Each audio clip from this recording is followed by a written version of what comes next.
So it's really my great honor to also introduce you for the next talk. And then we have been talking about our residential education shouldn't be just local. It needs to be global.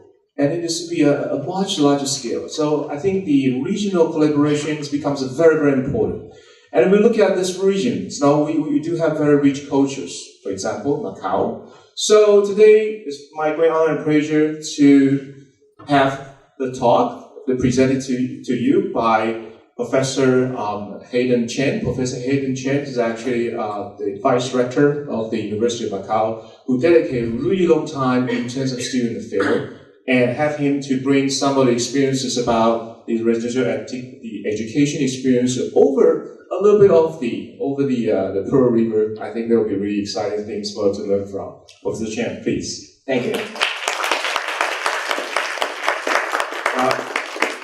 Having heard Duncan talking about 500 years old residential college in Cambridge, and also heard Eric talk about 100 years old St. John College, I don't know what I'm going to talk about. University of Macau, you know that or not, does have residential college system, and we are 2 years old. And I think we have quite a few staff and teachers from the University of Macau. Could you also stand to show you? Can you stand up? Say hello to you.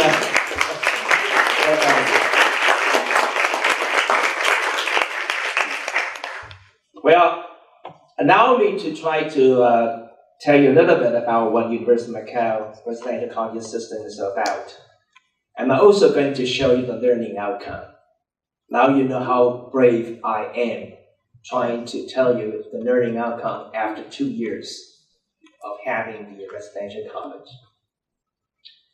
The college was established based upon the so-called 4-in-1 education. So this is one of the important slides which you can take away with you.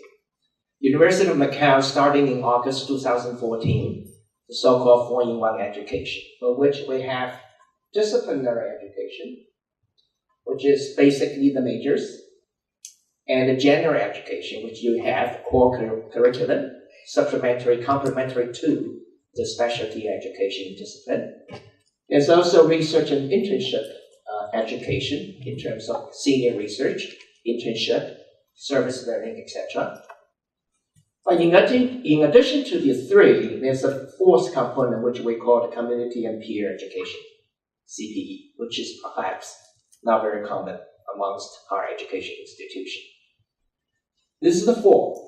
And if you divide this into two parts in dichotomy, you can draw a horizontal line.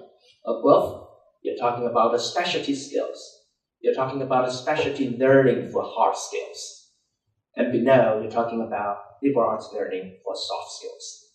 So there are two parts of education that every undergraduate student entering the University of Macau, beginning in the fall of 2014, they have to complete this part of education before they can graduate. That's what one comes in. In other words, everybody has to be able to fulfill satisfactory performance in all four parts, including the community and peer education. So one of my responsibilities is to give grades for the graduating seniors so that they can pass the CPE, community and peer education. As I said, the reason we did some learning outcome evaluation is because we happen to have two cohort of students, year 1 and year 2. They are in the RC system, belonging to the 4-in-1 education model, whereas year 3 and year 4, seniors and juniors, they are not. So I can draw a comparison between these two groups of students. And the other thing which I also should mention that it's hard to do, but for New York University, we managed to pass the Senate a resolution that every full-time academic staff with an assistant professorship or upwards has to spend at least 1 hour on student services, other than the academic advising, which you do in your faculty. And I'm also responsible not to monitor, but at least to give feedback during the progression, promotion, or contract renew on the staff when it comes to the student services. Now, the mission of the University of Macau RC system is to nurture well-rounded individual whose academic knowledge and scholarly achievements are complemented by the cultivation of interpersonal communication, a wide range of interests, and the ethos of belongings to a collegiate community, thus enabling them with lifelong learning ability for continuing growth. That's our mission.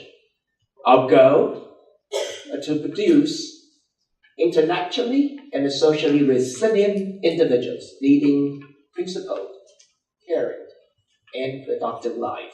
And our motto is our knowledge, practices, and attitude. At the University of Macau, because of 4-in-1 education, that's our foundation. We have a CPE education, community and peer education, which encompasses courses, lectures, activities, and so on.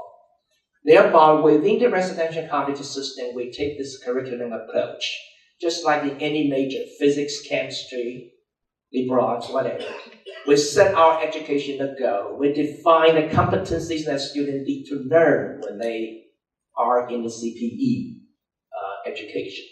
So these 5 areas of competencies, they are all we consider as soft skills, soft powers, includes healthy living, both body and mind, interpersonal relationship and teamwork, leadership and services, culture engagement, and citizenship with global perspective. So that's a very, very, very brief introduction of the residential college system. We established 2 years ago, and I spent about 2 years to design it with a group of people. Now, let me show you some of the learning outcomes. First, about RC competencies. We did 2 surveys, 2 types of survey. We used a UN-designed RC5C survey, as well as a Hong Kong Baptist U-designed WPDI survey. And let me tell you some of the results. For instance, these are the radar chart, the spider chart. We asked the student to self-reflect and give scores on their own with regard to all these topics in terms of civic responsibility, leadership, and so on and so forth. The blue lines represent the students have the RC experience. The red line represents students without residential college system experience. Almost every student, on the average, on every aspect of the competencies, RC students score better. Okay, especially on the leadership, on the physical fitness, and also the peer relationship. But it's also alarming to note that the students generally, high school student, graduate, first year, second year students, are very, very low in terms of the civic responsibility and community care. And this is another survey radar chart comparing students in the RC, but belonging to 4-in-1 education. Those are the year 1, year 2 students, and those who are not in the year 1, year 2, not in the 4-in-1. They are juniors and seniors. In other words, the junior, senior consider RCs as dormitories. They come in and out, they don't eat, they don't play, they don't fulfill the requirements. And you can see that 4-in-1 students score on every aspect of competencies better than the non-4-in-1 education students. And the other thing we find out is that on the average, students living in the residential college spend almost 7 hours less a week working on part-time job. Okay? Now let me ask, how do RC students spend the 7 hours on? Studying? No, it turns out that RC students only spend 10 more minutes studying as compared to the non-RC students. Only 10 more minutes. But they spend much more time perhaps engaging in activities within the RC, but also outside the RC. That's exactly what we want the students for. And the other thing they have is that they have a much better self-expectation on their scores. They expect their GPA to be better than the non-RC students. The self-efficacy about their academic achievement is much more assured for the RC students. So this is the one part of the survey results. It may also bring to your attention to about some of the learning outcome. I take the GPAs. Every student has a GPA based upon the disciplinary education and general education. I compare the students' GPA and see how do they compare when you put the group students within RC experience and those without RC experience. The left bank of data representing the longitudinal tracking of a year 2 to year 3, year 3 to year 4 students living in RC for all students. Here is a similar tracking, longitudinal tracking of year 2 to year 3, year 3 to year 4 for non-RC students. There are two important findings. Number one, the average GPA for RC students are higher. Number two, the improvement is greater. Okay, what about the lower performance students? These are local students, similar. We also compare the students who score GPA less than 2.0. Our graduating requirement is 2. You have to achieve 2 out of 4 systems in order to graduate. And you find out for RC students, when they go from year 2, with about 3.5% of students score less than 2.0, reduced to about 1.2. When you go from year 3 to year 4, reduce further. Whereas on the contrary, for the students living outside RC, their score gets worse and worse. So that's another piece of information based upon the GPA performances. Now, the other thing I wanted to share with you is, within the residential college, we have pastoral care provided by the masters, the social masters, resident fellows, and other faculty affiliates. We also have the residential tutors, residential assistants, helping students to learn how to manage the time, how to solve their emotional problems. So I look at the counseling cases.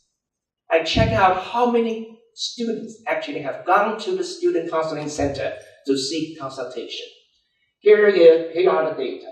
The blues are for undergraduate students, number of cases, and orange are for the postgraduate students. This is the normalized data divided by student population. I joined University of Macau in the year 2012. My dean of students came to me and said, we're having trouble. We're having more and more cases, counseling cases. And I'm very worried because starting from 2013, we will have 6,000 students living on the new campus. Whereas before 2013, we have only 1,000 students.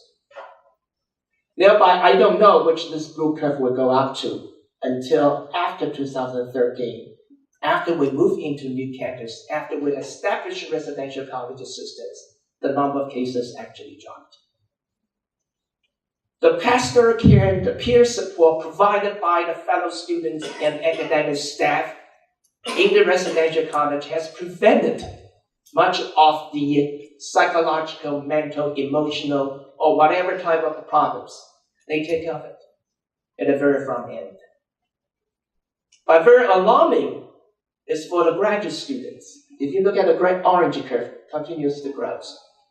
And our postgraduate students, we have about 1,800 postgraduate students living in the dormitories without pastoral care, without wardens, without academic staff involvement.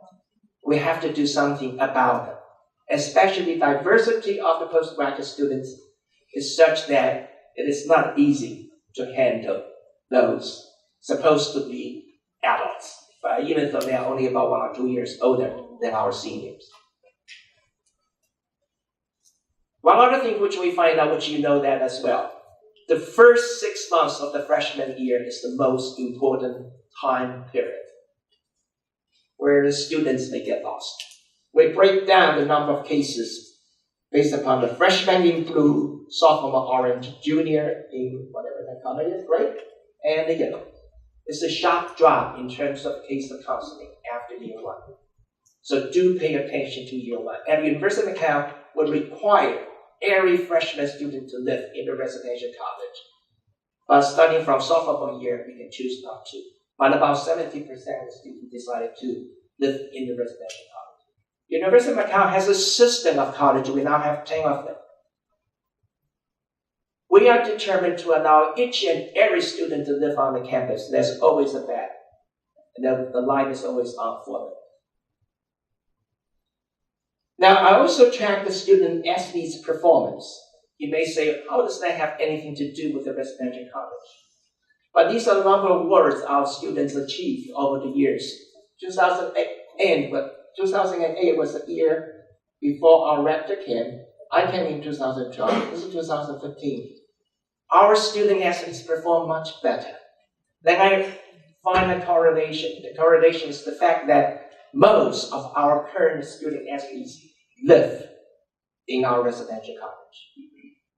So this gregarity, this camaraderie, and this team spirit helped them to perform better on the competitive ground. If you ask a coach, the coach will tell you it's much easier now to get all the students coming to practice because they all live down the road 5 minutes from walking distance to the stadium. Not only so, student athletes tend to have lower GPAs, right? But that also improved. Because of the special tutoring, because of the peer support that the residential college provided, thereby they have also increased academically. Now, the final thing which I want to show you is employment profile. For 2 years, University of Macau residential college system, we have no graduates yet. I have to wait another 2 years. However, starting from here for 2010, we started 2 pilot college. 2013, we have another 2 colleges started. Our system started in 2014. But even before that, during that period of time, we have many students lived in the residential college, even though they are in the pilot form. So they have graduated. We also have some graduations. Just want to show you this set of data. From 2012 to 13 to 2014, 14 and 15. Now, our graduation date is June. On the date of graduation commencement, when our students walk on stage, shook hands with the rector, and got a fake certificate from the rector, about 60% of the students already have 1 job in the pocket. 3 months down the road, 99% of the students have the offers. For the past 3 years, if you know Macau economy, the past 3 years were the tough time. Our economy has dropped down, nose down. But our students usually apply job for 11 applications. They receive, on the average, 4 interviews, and each of them has 2 offers, consistently throughout the entire 3 years span. So for a young University of Macau system, 2 years old, I have to do the performance evaluation because our fundings are supposed to be determined 2 years down the road whether we need to continue to subsidize the students' residential college system. I'm very proud and happy to show that whatever my masters, associate masters, and resident fellow, and our faculty members have done to your residential colleges, the results are there. You see the effective growth of the student in all 5 areas of competencies. You see the students' academic improvement. You see the low performance students' number decreases. The enhancement of the teamwork and the sportsmanship actually bring the competitive nature onto the field. Our student athletes also perform better. We saw a reduction of counseling cases because of the pastoral care, preventative measures, and also the peer support. We have the enrichment of the cultural engagement and the growth of perspectives. And the sustainability of a stable employment record show that we, a young residential college system at the University of Macau, is on the right path. We are hoping and looking forward to our future. Thank you. Thank you very much, Professor Chen. It was really, really encouraging information for all the residential communities. So now it's Q&A section. It's open floor for questions. Oh, over there. I'm sorry, I was not saying that. Just by the way, if you happen to have not been to University of Macau campus, this is a beautiful view which I took. You know, the faculty buildings, the administration building, and the sunset, the bright spot, that's where the residential colleges are. Please. Thank you, Professor Chen. I was just wondering what the demographics of the residential colleges are. Are they local students from Macau? Are they like from other parts of the world or from China? Each and every residential college will have a 10 of them. It's a small reduction, scaled down reduction of the university.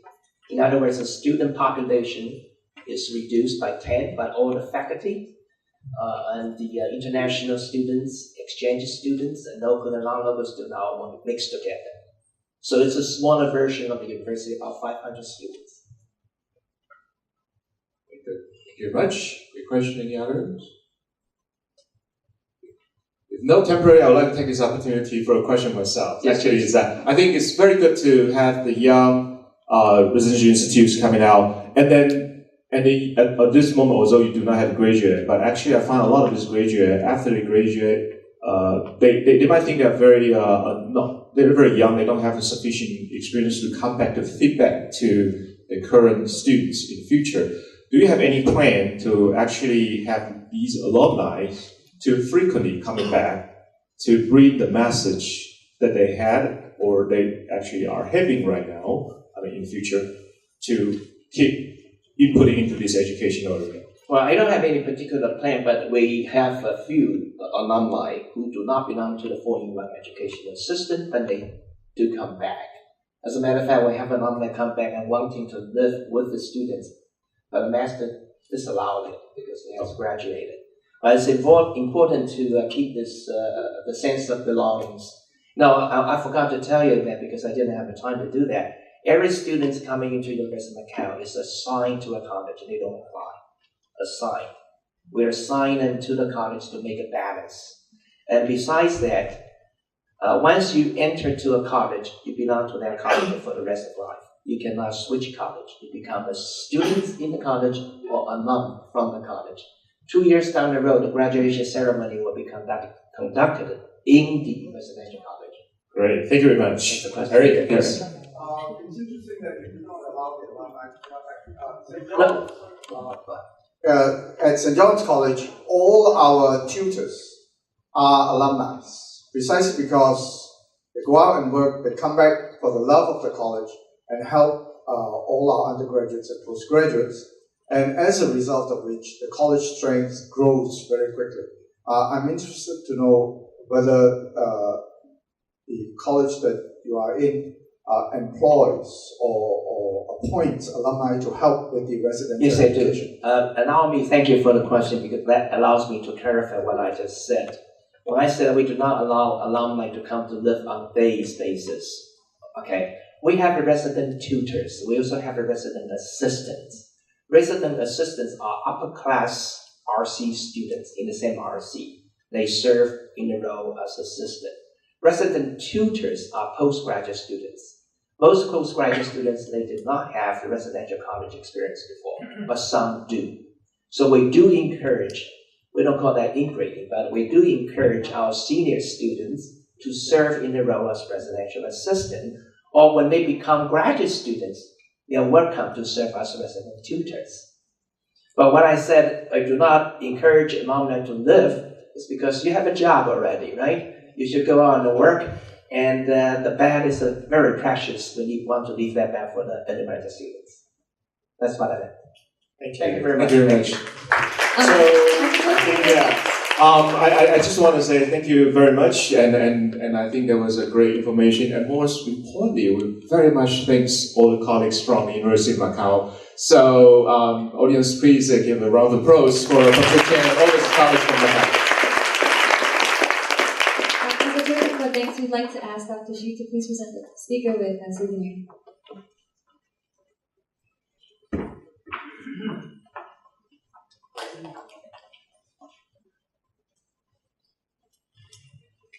you.